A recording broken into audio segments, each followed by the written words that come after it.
Hello dear students, you all are most welcome to our English third class. आप सभी को पता है इंग्लिश में अपन टेंस पढ़ रहे हैं। 2 क्लास ऑलरेडी हो चुकी हैं जिसमें प्रेजेंट इंडेफिनिट टेंस को अपन ने एक्सप्लेन किया है। अब हम प्रेजेंट कंटिन्यूअस टेंस की ओर बढ़ेंगे, लेकिन टेंस को पहचानने के लिए जो फॉर्मूला था, जो स्ट्रक्चर था, वो सेम रहेगा। स्ट्रक्चर क्या होता है? Subject plus helping verb plus main verb object other word. ये फार्मूला सबको बेसिक पता होना चाहिए। किसी भी सेंटेंस को ट्रांसलेट करने के लिए ये फार्मूला हर टेंस में होता है, ठीक है। अब टेंस के अकॉर्डिंग हेल्पिंग वर्ब चेंज हो जाती है। जैसे प्रेजेंट इंडेफिनिट में क्या था? Do does. कंटिन्यूअस में क्या आ जाएगा? Is M. और परफेक्ट में क्या आ जाएगा? Has have. पास्ट में क्या आ जाएगा? Has have. पास्ट में क्या आ जाएगा? डिड। ये सब पढ़ेंगे अपन। फिर आ जाएगा वॉज वर। और जैसे ये मेरे माइंड में सेट हैं, ऐसे ही आपके माइंड में भी सेट हो जाएंगी आगे, ठीक है सारी। इसके लिए आपको क्या करना है? मेरे साथ कंटिन्यू बने रहना है, ठीक है। आज पढ़ते हैं अपन कॉन्टिन्यूअस टेंस का। आज पढ़ते हैं कॉन्टिन्यूअस टेंस का ट्रांसलेशन। कॉन्टिन्यूअस टेंस में किस तरीके से सेंटेंस आएंगे, उनको कैसे ट्रांसलेट किया जाएगा। आप देखिए, प्रेजेंट कॉन्टिन्यूअस टेंस को पहचानने के लिए अपन को क्या याद रखना पड़ता है? कोई भी जो सेंटेंस होगा उसमें शब्द क्या आएंगे?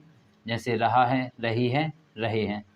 इससे क्या पहचान होती है कि हम किसी भी काम की कंटिन्यूटी की बात कर रहे हैं। Present continuous. कंटिन्यूअस का मतलब होता है कोई भी काम जारी रहना। जिसने फर्स्ट और सेकंड क्लास को अच्छे से पढ़ा है, अफर्मेटिव, उसको बहुत जल्दी चीज़ें समझ में आएंगी। क्यों? क्योंकि जो पहले पढ़ा है वही अभी है। अभी सिर्फ 2 ही चीज़ें बदलेंगी। एक तो जहाँ पे डू डज था वहाँ पे इज एम आ जाएगा, और जहाँ पे वर्ब का फर्स्ट फॉर्म था वहाँ पे वर्ब का फोर्थ फॉर्म आ जाएगा। चलिए फटाफट शुरू करते हैं। सबसे पहले सब्जेक्ट, फिर इज एम आर, फिर वर्ब का फोर्थ फॉर्म, इसी को बोलते हैं वर्ब प्लस आईएनजी। वर्ब में ही आईएनजी का प्रयोग किया जाएगा। फिर ऑब्जेक्ट, फिर अदर वर्ड। जितने प्रकार के सेंटेंस हमने प्रेजेंट इंडेफिनिट टेंस में बनाए थे, सारे प्रकार के सेंटेंस हम प्रेजेंट कंटिन्यूअस में बनाएंगे। जैसे कि अफर्मेटिव, फिर इसको चेंज करना नेगेटिव में, फिर इंटेरोगेटिव में चेंज करना। जब हम प्रेजेंट इंडेफिनिट, प्रेजेंट कंटिन्यूअस और प्रेजेंट परफेक्ट ये 3 टेंस कंप्लीट कर लेंगे, फिर दोबारा से अपन क्या सीखेंगे? प्रेजेंट इंडेफिनिट टेंस से सेंटेंस को प्रेजेंट कंटिन्यूअस में कैसे ट्रांसलेट करें या कैसे चेंज करें। फिर जो प्रेजेंट कंटिन्यूअस का टेंस है उसको प्रेजेंट परफेक्ट में कैसे चेंज करें। तो आज अपन प्रेजेंट कंटिन्यूअस को फिनिश करेंगे। सबसे पहले subject, helping verb, main verb, object, other word. अब जब प्रेजेंट इंडेफिनिट पढ़ रहे थे तो अपन ने डू और डज को क्लियर किया था। डू सिंगुलर, डू जो होता है प्लूरल सब्जेक्ट के साथ प्रयोग किया जाता था, और डज जो होता है वो सिंगुलर सब्जेक्ट के साथ प्रयोग किया जाता था। यहाँ पे हेल्पिंग वर्ब हैं 3, इनको एक बार लिख लीजिएगा। Is, am, are. ये किस किस तरह के सब्जेक्ट के साथ प्रयोग की जाएंगी? इज जो होगा वो हमारा सिंगुलर सब्जेक्ट, जैसे ही, शी, इट या कोई एक नाम, इनके साथ प्रयोग किया जाएगा। एम जो है वो सिर्फ और सिर्फ आई के साथ प्रयोग किया जाएगा। आर जो है वो प्लूरल सब्जेक्ट, जैसे बी, यू, दे और टू नेम। अब टू नेम क्या होते हैं? जैसे एक की बजाय 2 नाम आ गए तो अपन को फिर इस की बजाय क्या? आर का प्रयोग करना है। जैसे Ram and Mohan, fill in the blanks, good friend. Ram और मोहन अच्छे दोस्त हैं। 2 नाम आ गए तो अपन ने क्या करना है? आर का प्रयोग करना है। Ram and Mohan are good friend, ठीक है। अब अपन ने हेल्पिंग वर्ब को समझ लिया है। इज कहाँ पे आएगा, एम कहाँ पे आएगा, आर कहाँ पे आएगा। चलिए आगे अब कुछ एग्जाम्पल देखेंगे। बहुत आसान है, बहुत आसानी से सब लोग कर पाएंगे। इसके बाद अपन इसको चेंज करना देखेंगे, अफर्मेटिव से नेगेटिव, नेगेटिव से इंटेरोगेटिव। बहुत आसान है, बहुत जल्द सब कुछ समझ में आ जाएगा। तो ज़्यादा टाइम ना निकालते हुए इसको अभी फिनिश कर लेते हैं। अफर्मेटिव सेंटेंस में क्या होगा? जैसे अब अपन ने पहचान लिया है कि जो कंटिन्यूअस टेंस होगा उसमें रहा है, रही है, रहे हैं, इस तरह के सब्जेक्ट लास्ट में इस तरह के जो वर्ड हैं वो लास्ट में आएंगे। जैसे कोई भी एग्जांपल ले सकते हैं, इजी या टफ। एक एग्जांपल को ट्रांसलेट करना सीख लिया तो किसी भी एग्जांपल को ट्रांसलेट किया जा सकता है सेम फार्मूले के बेस पे। जैसे रमेश किताब पढ़ रहा है, सबसे पहले सब्जेक्ट आएगा, पहला नंबर देंगे। दूसरे नंबर पे is am are helping verb आएगी, कोई एक तीन में से। तीसरे नंबर पे मैन वर्ब, चौथे नंबर पे ऑब्जेक्ट और पांचवें नंबर पे अदर वर्ड। देखिए रमेश क्या है, सब्जेक्ट है, काम को करने वाला है। ये सारी चीज़ें अपन ने प्रेजेंट इंडेफिनिट की फर्स्ट वाली वीडियो में सीखी हैं। यदि किसी ने नहीं देखा तो उसको ज़रूर देख लें। सब्जेक्ट क्या होता है, वर्ब क्या होती है, हेल्पिंग वर्ब क्या होती है, ये सारी चीज़ें मैंने एक्सप्लेन की हैं। ठीक है, अब देखिए रमेश क्या है, सब्जेक्ट है रमेश। अभी मैंने क्या बताया, सिंगुलर सब्जेक्ट होगा उसमें इज का प्रयोग किया जाएगा, एम का प्रयोग केवल आई के साथ किया जाएगा, आर का प्रयोग प्लूरल सब्जेक्ट के साथ किया जाएगा। ये सारी चीज़ें अभी मैंने बताई हैं। तो रमेश के साथ किस चीज़ का प्रयोग किया जाएगा, इज का। रमेश इज अब पढ़ रहा है, मतलब पढ़ना क्या होगा, यहाँ पे वर्ब हो गई। ये सारी चीज़ें सेंटेंस में पहचानना आना चाहिए। सब्जेक्ट क्या होता है, वर्ब क्या होती है, ऑब्जेक्ट क्या होता है। तो रमेश इज़ रीडिंग बुक, कितना आसान है ये, बहुत आसान है 10th क्लास के लिए तो, क्योंकि आजकल इस तरह के सेंटेंस 4th 5th क्लास के बच्चे बना लेते हैं। तो अब नेगेटिव इसका क्या बनाएंगे, तुरंत इसमें चेंज करते हैं। नेगेटिव का फॉर्मूला क्या हो जाएगा, कुछ भी नहीं, जो हमारी हेल्पिंग वर्ब है उसके जस्ट बाद नॉट आ जाएगा बस। Subject is am are plus not plus verb के साथ I N G plus object other word. Negative में क्या हो जाएगा, रमेश किताब नहीं पढ़ रहा है, Ramesh is not reading book. Present continuous tense में अफर्मेटिव और नेगेटिव दो प्रकार के सेंटेंस अभी सीख लिए हैं। अब क्या करना है, इस तरह के बहुत सारे एग्जाम्पल लेना है, फॉर्मूले के बेस पे अपन को इनको ट्रांसलेट करना है। अब क्या हो जाएगा, यहाँ पे पहले नंबर पे सब्जेक्ट, दूसरे नंबर पे हेल्पिंग वर्ब, तीसरे नंबर पे नॉट आ गया तो मैन वर्ब जो है वो चौथे नंबर पे हो जाएगी, ऑब्जेक्ट पाँचवें नंबर पे और अदर वर्ड छठवें नंबर पे। फॉर्मूले को लिखना है, उसको नंबरिंग करना है। इससे क्या होगा कि हमको चीज़ें याद रहेंगी, कहाँ पे लिखना है, कोई छूटा तो नहीं है। 1 बाय 1 देखते जाएंगे तो कभी भी सेंटेंस जो है हमारा गलत नहीं होगा। तो आई होप इतना समझ में आया होगा। अब प्रेजेंट कंटिन्यूअस में अफर्मेटिव नेगेटिव के बाद इंटरोगेटिव सेंटेंस बनाएंगे। और एग्जांपल देखना है क्या इसके, चलिए और एग्जांपल बता देता हूँ एक एक चेंज करके, उसके बाद इंटरोगेटिव देखेंगे। कोई भी डाउट है तो कमेंट में बताइए। जब भी डाउट क्लास लूँगा या लाइव क्लास लूँगा तो सारे डाउट एक साथ एक्सप्लेन करता जाऊँगा। कोई भी बच्चा जो कमेंट करेगा उसका कमेंट जाएगा नहीं फालतू कि कमेंट पे रिप्लाई नहीं किया या कुछ डाउट था तो वो एक्सप्लेन नहीं किया, उससे बेफिक्र रहिएगा। चलिए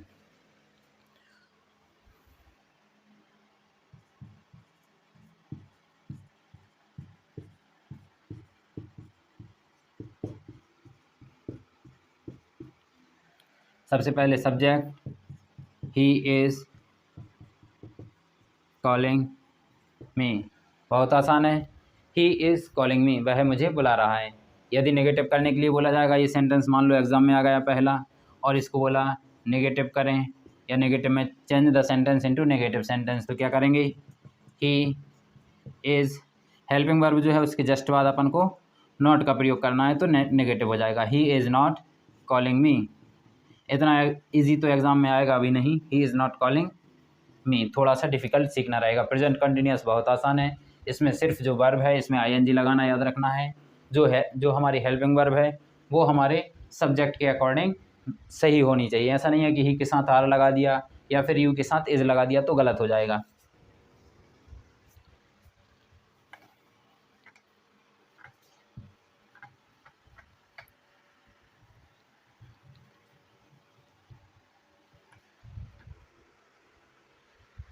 अब देखिए इंटरोगेटिव।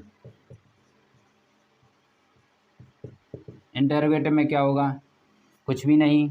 जैसे प्रेजेंट इंडेफिनिट टेंस पढ़ते में डू डज जो हेल्पिंग वर्ब थी वो आगे आ गई थी, तो इसमें जो हेल्पिंग वर्ब है सिंगल टाइप में वो आगे आ जाएगी। कौन सी हेल्पिंग वर्ब है इसमें? Is am are, is am are आगे आ जाएगा। इसके बाद सब्जेक्ट, फिर वर्ब की साथ I N G plus object other word. जो हेल्पिंग वर्ब है ये चेंज होती है हर टेंस की, जो मेन वर्ब है ये चेंज होती है, बाकी ये सारी चीज़ें सेम टू सेम रहेंगी। ठीक है, चलिए अब जो इंटरोगेटिव में सिंगल टाइप होता है जिसमें प्रश्न किया जाता है वो क्या शब्द से किया जाता है? जैसे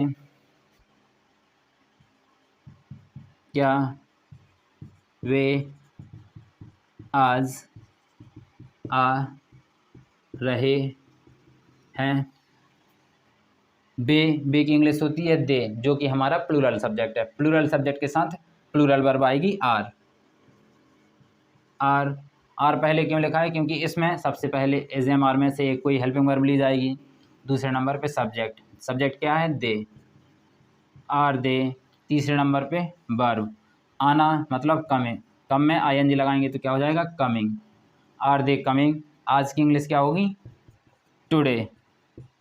आर दे कमिंग टुडे, ये प्रेजेंट कॉन्टिन्यूस हो गया। जैसे मैंने बोला क्या तुम खेल रहे हो, आर यू प्लेइंग, क्या तुम पढ़ रहे हो, आर यू रीडिंग, क्या तुम लिख रहे हो, आर यू राइटिंग। बहुत आसान है। ठीक है, इसके अलावा बहुत सारे सेंटेंस ऐसे बना सकते हैं, प्रैक्टिस कर सकते हैं। यदि इसमें डबल टाइप आएगा, डबल टाइप क्या होगा? जो क्वेश्चन वर्ड है वो आगे आ जाएगा, फिर इसके बाद helping verb is am are, verb के साथ आईएनजी प्लस ऑब्जेक्ट और अदर वर्ड।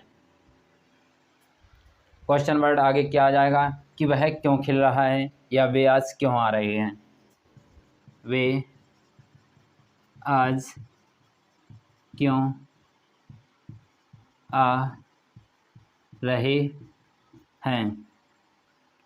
देखिए वाई सबसे पहले क्वेश्चन वर्ड आएगा पहले नंबर पे, दूसरे नंबर पे हेल्पिंग वर्ब आएगी। यहाँ पे हेल्पिंग वर्ब पहले नंबर पे आ रही थी। सिंगल टाइप में हमेशा क्वेश्चन को हेल्पिंग वर्ब से ही शुरू किया जाता है पूछना। जो डबल टाइप होता है उसमें क्वेश्चन वर्ड जो प्रश्नवाचक शब्द है उसको पहले लिया जाता है, फिर हेल्पिंग वर्ब को लाते हैं। Why are they coming today, वे आज क्यों आ रहे हैं। ये इंटरोगेटिव का डबल टाइप हो गया जिसमें क्वेश्चन वर्ड को आगे लाया जाता है। तो आई होप चीज़ें क्लियर होंगी, बहुत आसान है। चलिए एक बार मैं बोल के दिखा देता हूँ इस तरह के सेंटेंस। जैसे वह खेल रहा है, प्रेजेंट कंटिन्यूअस टेंस है। ही इज़ प्लेइंग, जब इसका नेगेटिव बनेगा वह नहीं खेल रहा है तो क्या बनेगा? He is not playing, he is not playing. जब इसका इंटरोगेटिव बनेगा सिंगल टाइप तो पूछा जाएगा क्या वह खेल रहा है, तो इज आगे आ जाएगा, फिर क्या बनेगा? Is he playing. फिर इंटरोगेटिव में डबल टाइप पूछा जाएगा कि वह क्यों खेल रहा है, तो क्यों की इंग्लिश होती है वाई, जो सबसे पहले आ जाएगी, तो वाई इज़ ही प्लेइंग हो जाएगा। तो इस तरीके से बहुत आसानी से किसी भी टेंस के सेंटेंस को अफर्मेटिव से नेगेटिव में और नेगेटिव से इंटरोगेटिव सिंगल या डबल में चेंज किया जा सकता है। ठीक है, चीज़ें क्लियर होंगी। आज हम प्रेजेंट कंटिन्यूअस टेंस को भी यहाँ पे फिनिश करते हैं। अब प्रेजेंट परफेक्ट टेंस पढ़ेंगे नेक्स्ट वीडियो में। आज की जो क्लास है वो हमारी 3rd क्लास है। इससे पहले 2 क्लास पढ़ चुकी हैं जिसमें प्रेजेंट इंडेफिनिट टेंस को एक्सप्लेन किया है। कोई भी डाउट है, कोई भी कन्फ्यूजन है, जो किसी को यदि समझ में नहीं आया है तो कमेंट में लिखें। और आगे इसके अलावा टेंस के अलावा जैसे ही टेंस फिनिश होंगे आपकी एक्टिव वॉइस पैसिव वॉइस की क्लास स्टार्ट करूँगा। बहुत आसान है, इतने आसान तरीके से बताऊँगा जैसे ही राइट्स आ लेटर, ये क्या है? एक्टिव सेंटेंस है, प्रेजेंट इंडेफिनिट टेंस का है। ही राइट्स अ लेटर, वह पत्र लिखता है। अब इसको जब पैसिव बनाया जाएगा तो इतना आसान तरीका बताऊंगा कि आप जैसे ही इसको सेंटेंस को देखेंगे इसका जो पैसिव फॉर्म होगा ये होता है एक्टिव, तो वो आपके दिमाग में आ जाएगा। क्यों आ जाएगा? क्योंकि इसके कुछ नियम होते हैं जो शुद्ध हिंदी में मैं आपको लिखवा दूंगा। यहाँ पे ही राइट्स अ लेटर का मतलब है वह पत्र लिखता है। यहाँ पे काम को करने वाला कौन है? वह है। जब पैसिव बनाया जाएगा तो इसमें हमारा जो कर्म होता है, जो ऑब्जेक्ट होता है वो इम्पोर्टेंट होता है, ना कि सब्जेक्ट। अभी कौन इम्पोर्टेंट है? Subject. He writes a letter, अभी पैसिव वॉइस पढ़ा नहीं रहा हूँ, अभी सिर्फ आपको बता रहा हूँ कि आगे जो चीज़ें पढ़ाऊँगा वो कितने अच्छे से समझ में आने वाली हैं। तो ही राइट्स अ लेटर में ही इम्पोर्टेंट है कि वह पत्र लिखता है, ही के बारे में बात हो रही है। जब इसका पैसे बनाया जाएगा तो अ लेटर की बात होगी, मतलब एक पत्र की बात होगी कि एक पत्र लिखा जाता है। तो अपन सबसे पहले क्या लिख देंगे, अ लेटर इज़ रिटन, ये इसका पैसिव हो जाएगा। A letter is written. कभी कभी ही का बाय हिम भी लास्ट में लिख सकते हैं यदि लिखना चाहें तो, यदि नहीं लिखा है तो भी ये गलत नहीं माना जाएगा। जैसे बोला दे फ्लाई काइट, वे पतंग उड़ाते हैं, तो पतंग उड़ाई जाती है, तो क्या हो जाएगा, kite is flown. Passive voice में हमेशा वर्ब की थर्ड फॉर्म आती है, ठीक है। इसके लिए अपन क्या करेंगे, सारे नियम लिखेंगे, कब आएगी, इसका मतलब क्या होता है, इसको ट्रांसलेट क्यों किया जाता है, पैसिव वॉइस की ज़रूरत क्यों पड़ती है। पैसिव वॉइस की ज़रूरत तब पड़ती है जब कोई भी सेंटेंस जो खुद के द्वारा नहीं किया जा रहा है लेकिन हो रहा है। ऐसे कौन से काम होते हैं जो स्वयं नहीं किए जाते लेकिन होते हैं, या किसी दूसरे तरीके से किए जाते हैं। जैसे कोई अवार्ड है, कोई पुरस्कार है, तो वो खुद तो खुद को देता नहीं। जैसे मैं बोलूँ मेरे मित्र को पुरस्कार दिया गया, तो मेरा मित्र खुद तो पुरस्कार देगा नहीं खुद को। जैसे पैसिव वॉइस का क्यों प्रयोग किया जाता है, मेरे मित्र को पुरस्कार दिया गया, तो क्या लिखूँगा, माय फ्रेंड इज़ गिवन, देखिए इसको,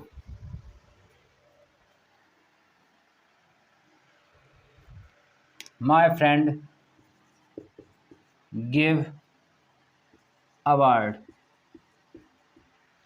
यदि अपन बोलें मेरे मित्र को पुरस्कार दिया गया, तो यहाँ पे इसका मतलब क्या होगा, माय फ्रेंड गिव अवार्ड, मतलब मेरा मित्र अवार्ड देता है। लेकिन यदि मित्र को अवार्ड दिया गया तो फिर हमें पैसिव की ज़रूरत पड़ेगी। फिर क्या बनाएंगे अपन, अवार्ड, जो अवार्ड दिया जा रहा है किसको दिया जा रहा है, माय फ्रेंड को। Award is given to my friend. Award is given to my friend, मतलब जो अवार्ड है वो मेरे दोस्त को दिया गया। जैसे कोई बुक है, तो बुक खुद तो पब्लिश होती नहीं है। ऐसा तो नहीं होता कि book I am going to publish, खुद बोले कि मैं पब्लिश होने जा रही हूँ या मैं पब्लिश होने वाली हूँ। बुक को पब्लिश किया जाता है, तो क्या लिखते हैं, द बुक वॉज पब्लिश्ड, मतलब कोई भी बुक है तो उस बुक को कब पब्लिश किया गया था, तो अपन लिखेंगे the book was published in 1902। मान लीजिए कि 1902 में कोई बुक है जिसको पब्लिश किया गया था, तो बुक खुद तो हुई नहीं थी, किसी और के द्वारा किया गया था, तो इसलिए हमें पैसिव वॉइस की ज़रूरत पड़ती है। बहुत आसानी से सबको समझ में आएंगे। The book was published in 1902, मतलब जो बुक है उसको पब्लिश किसी और के द्वारा 1902 में किया गया था, बुक खुद तो होती नहीं है। तो इस तरह के सेंटेंस बनाने के लिए हमें पैसिव वॉइस की ज़रूरत पड़ती है। बहुत आसान है और बहुत आसानी से आपको भी समझ में आएगा। तो आज हमने क्या पढ़ा, आज हमने पढ़ा प्रेजेंट कंटिन्यूअस टेंस, जो कि थर्ड क्लास में कवर रहेगा। अब फोर्थ क्लास में क्या कवर करेंगे, प्रेजेंट का परफेक्ट टेंस, मतलब प्रेजेंट का इंडेफिनिट, कंटिन्यूअस, और फोर्थ क्लास में हो जाएगा परफेक्ट। फिर जो पांचवी क्लास होगी उसमें इंडेफिनिट से कंटिन्यूअस में, कंटिन्यूअस से परफेक्ट में किसी भी सेंटेंस को कैसे चेंज किया जाएगा ये सीखेंगे, इसकी कुछ प्रैक्टिस करेंगे। फिर सिक्स क्लास में अपन पास्ट टेंस पे चलेंगे, ठीक है। तो बहुत जल्दी एक हफ्ते के अंदर आपके टेंस पूरे होंगे। उसके बाद एक्टिव वॉइस, पैसिव वॉइस पढ़ेंगे। 10th क्लास का जो स्पेशल सब्जेक्ट का है, सिलेबस का है, वो भी मैं कवर करवा दूंगा, जैसे कि निबंध है, एप्लीकेशन है, लिखने के तरीके बताऊँगा, कैसे लिख सकते हैं एग्ज़ाम में, क्वेश्चन आंसर हैं, चैप्टर हैं, उस पर भी अपन आगे प्लानिंग कर रहे हैं कि बहुत अच्छे से आपका जो कंप्लीट सिलेबस है उसको कवर करवा पाएँ। तो आपको क्या करना है, वीडियो को और बच्चों तक शेयर करें, इसको पढ़ें, ध्यान से समझें, कोई भी डाउट है तो बताएं। चलिए यहीं पे फिनिश करते हैं। Bye, take care.